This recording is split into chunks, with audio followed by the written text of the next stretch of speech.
So hi friend, কেমন আছো তোমরা? আজকে আমরা আর চলে আসলাম শ্রাদ্ধ বাড়ির ব্লগ নিয়ে। তো শ্রাদ্ধ বাড়ির মেনু আজকে তোমাদের সামনে শেয়ার করব।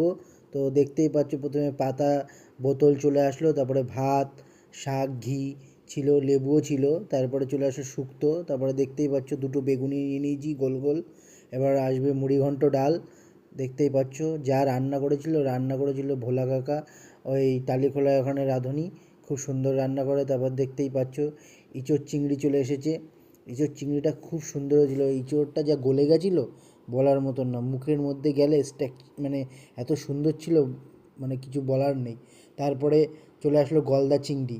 গলদা চিংড়ি দুটো খেয়েছিলাম, তো এত সুন্দর ছিল বলার মতন না। দেখতেই পাচ্ছ কত বড় সাইজের গলদা চিংড়ি।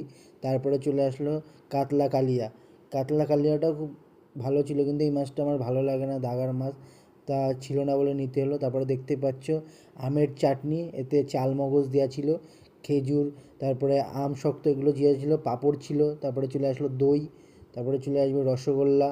এটাই তো।